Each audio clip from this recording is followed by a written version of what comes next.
you may think, I don't need to know all this. I found it helpful, and I have a Grammy and 2 nominations. So what is sound?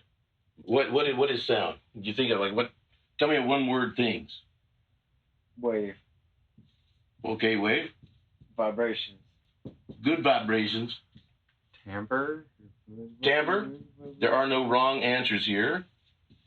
Like if sound could make electricity, something is turning the sound into electricity. So that means that sound is a form of Energy. So energy, wave, vibration, timbre, current. What else? Audible. Okay, good. Because we can talk about sounds that we can't hear. So we can talk about sounds that we can hear, which would be audible, okay? Does it happen in a vacuum? No. There's no sound in space. In a vacuum, you can't hear it, so that means you have to have what for sound to travel through? Air. And? Water. Water and? Solid. So a gas or a liquid or a solid, right? These are a form of matter. To that, it's kind of like a media. It's like radio station broadcasts out 103.5 megahertz, and then they vibrate it with the audio. So it's like they've created their own atmosphere of radio, and then sending out signals on it. Atmosphere is already here, so if we send out sound energy through the air, it travels somewhere. But it also will go through walls and go through railroads. So the whole point is it'll go through solids, it'll go through liquids, go through gas. Yes, it'll go through liquids. You ever had speakers under the pool before? Come on.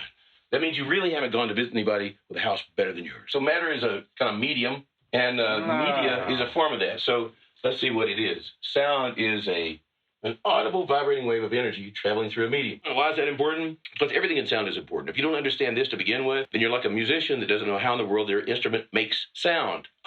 Oh, that's most of you musicians. You don't even know how your guitar works. String vibrates. Okay, right. But how does sound get into the wire? Pickups. Right. Okay, but how does that happen? Sound. Audible vibrating wave of energy traveling through a medium. Okay? That's what sound is. And it can go through any kind of medium. It can go through a solid, go through a liquid, go through a gas. Which means that if you were listening to music on different planets, say underneath a lake of mercury, that would still sound the same. It would still sound like music. It wouldn't go faster. It wouldn't change key. If it was even in a mercury lake, okay, it would still be music.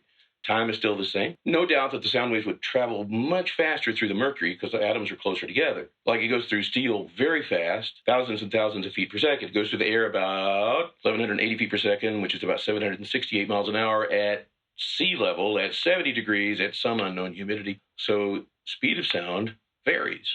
So it might get faster to you in the lake of mercury. Of course, the mercury poisoning is going to take you at some point, but that's immaterial. We're talking about science here.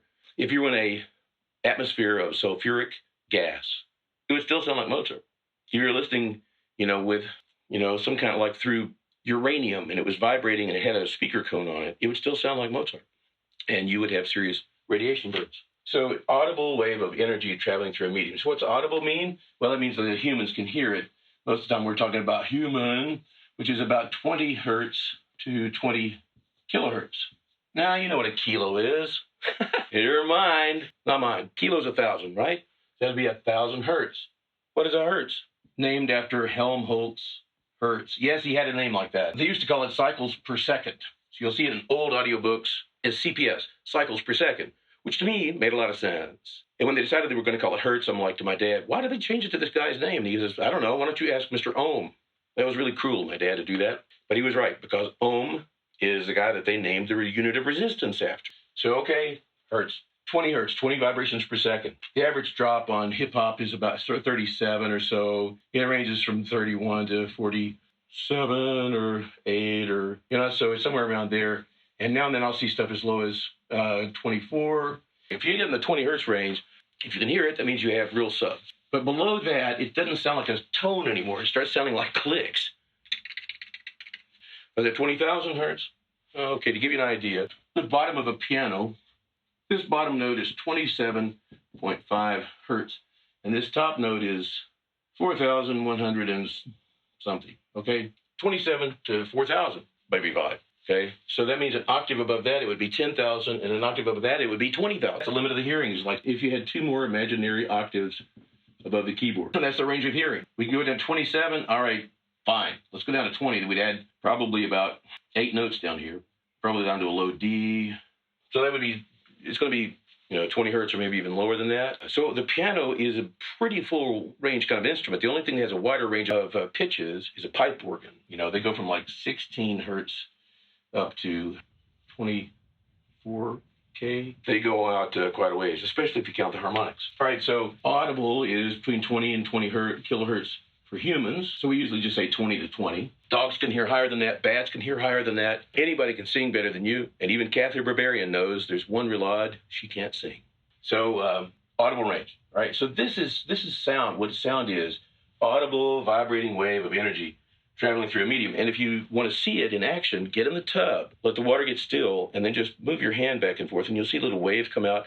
They'll hit the side of the tub and come back. And you'll see that they're reflecting right off of the bathtub. And at some points, the reflecting ones may combine with the ones going this way, and they cancel out. And the water looks flat. Depends on how fast the vibration is with the frequency. And in other places, the waves will combine into a hill twice as high as the one that came left from your hand, because the two are adding together. So that happens to sound in your room. Then you have walls, ceilings, and stuff, and the sound bounces off those, you see. When they come back, they add to the sound that's coming from your speaker, and they may cancel out certain notes. So you're like, I don't know, man, my bass is, I go back over here, and like every time I hit the low drop, it's like loud. When I move up here, and I can't hear it at all. Now you know, okay? It's called phase cancellation. This is sound, and people wanted to somehow or another record sound. So we're going to talk about the next one. How do we record sound, how the whole thing started. Hey, have a good day today. Have a great yesterday tomorrow.